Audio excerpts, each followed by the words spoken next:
It says it's 51 right now. Feels really cold. It's super clear. Full moon last night. I am making another run up to the canyon.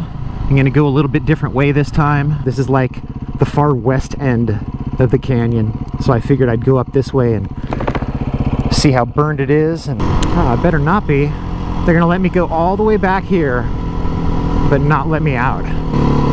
Oh my god, why wouldn't you put a freaking sign like way back there?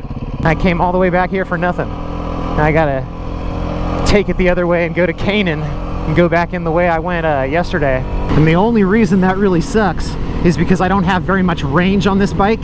Hopefully I'll be able to make it up there and back without stopping for gas still. Mornings up in the canyon look so awesome, dude. They really do. The sun's coming up like this. You got the fog laying in the canyon.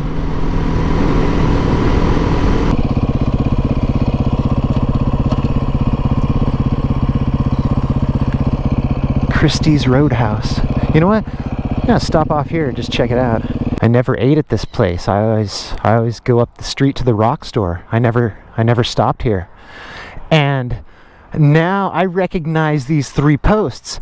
Everyone that I knew that had like Facebook, they kept showing me a picture of something that looked like this. It had those three posts, and they were like, look man, the rock store burned down.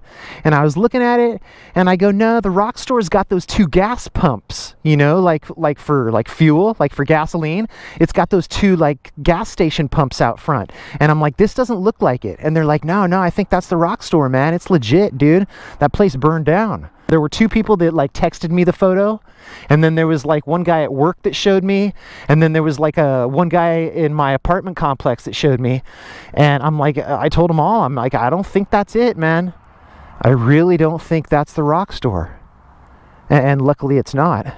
The most interesting thing about, you know, like from me like riding around here is that place there and this place here are the only two places that I saw that that got burned down. You know, the fire department managed to save everything else. It was just these couple of places that burned down. Yeah, and like I saw this one when I was driving by like a couple of days ago when I was up here. Oh, it got someone else's house up there. I didn't notice that. That is just terrible. Someone told me that this mobile home park up here burned down. That's one of the reasons I wanted to come up here and check it out. But it looks like they're all still here. This is the spot that I thought that everybody was talking about that burned down. Closed to through traffic.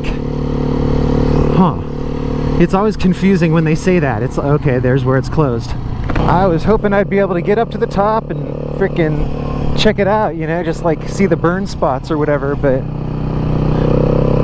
I guess not.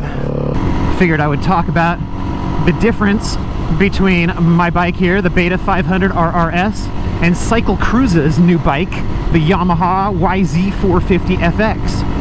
And the biggest difference to me, and the big difference that I want to get across in this video, like the main point that I want to make in this video, is that Cycle Cruza's bike is like a 100% race bike, where this is like a dual sport, dual use, on-road, off-road type of bike. And the actual end result in the difference between having a race-only bike versus a on-road, off-road bike is Cycle Cruza's bike is way freaking faster.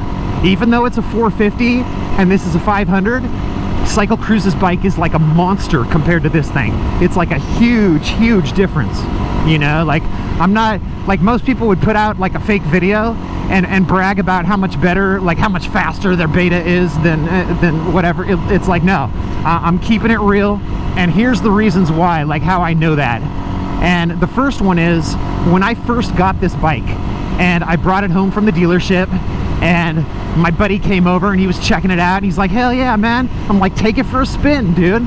And like he took it around the block, and he came back and he goes, dude, he goes, my bike is so much faster, dude. He goes, my 450 is a freaking monster compared to this 500.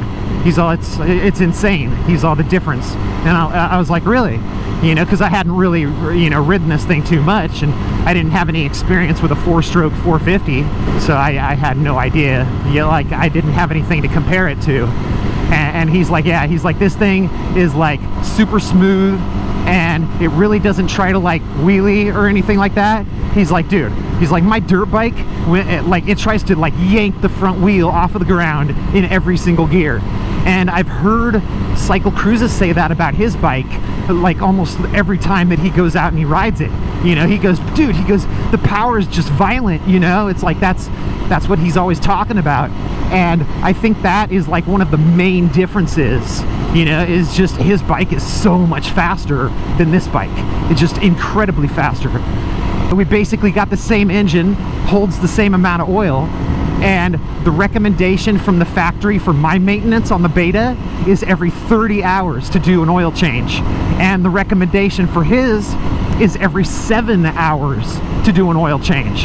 So it's like, dude, think about the performance difference. If that's the difference that the dealer or the manufacturer, that's the difference between the two recommended oil changes. That's a huge difference, man. 30 hours versus 7 hours, that's like unreal, man. So his engine's obviously putting out way more power. It's got way more advanced timing, way higher compression, all that stuff. So it is a much faster bike, and I'm sure the suspension is better than this. Like when it actually comes to doing like off-road, you know, his probably has way better valving and stuff, because it is a full-on race off-road bike. And I think that's like a major benefit to doing what he did by buying a race-only bike and then just getting it plated, because he was able to do that in the state where he lives. He was able to get a license plate and get it street legal. And his is made like race-only, so like he talks about, it's got a 7-minute shut-off. Like if you're just sitting there idling, after 7 minutes it'll turn off.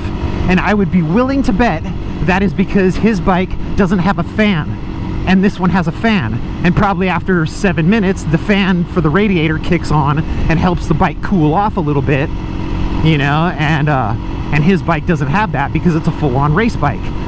And another thing is like how my bike has a push button seat, so you could take the seat off and get to the battery, or you could like keep your registration under there, and it's just like easy access.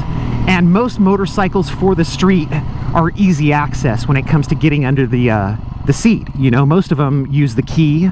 You know, I think this is the only bike that's a push button, but most of them use a key.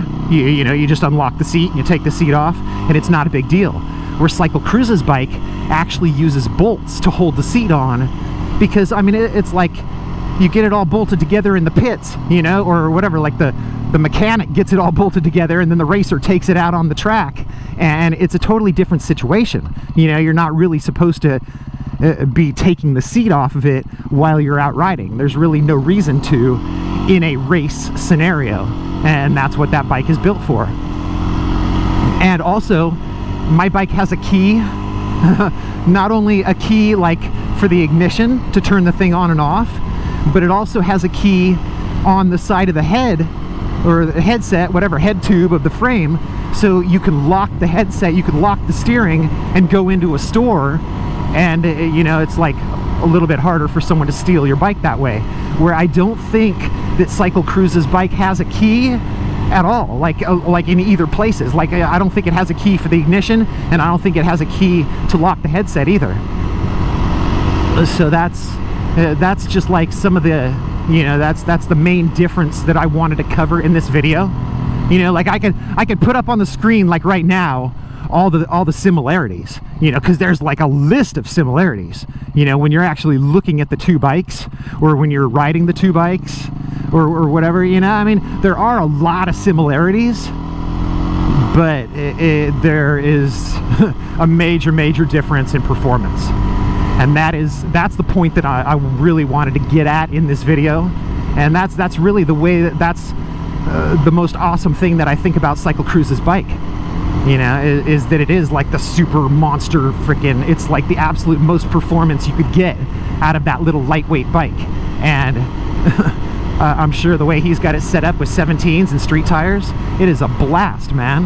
And I forgot to say that Cycle Cruza, you're actually the reason why I got this bike, because I started off on the WR250, but I sold it like whatever 4 or 5 months later because it was just so slow I couldn't handle it anymore. I had to get like some power.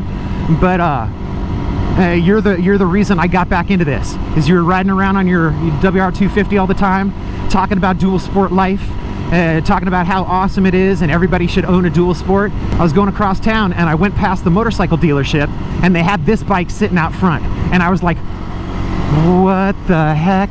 I'm like, dude, I think I'm getting a dual sport. That was it.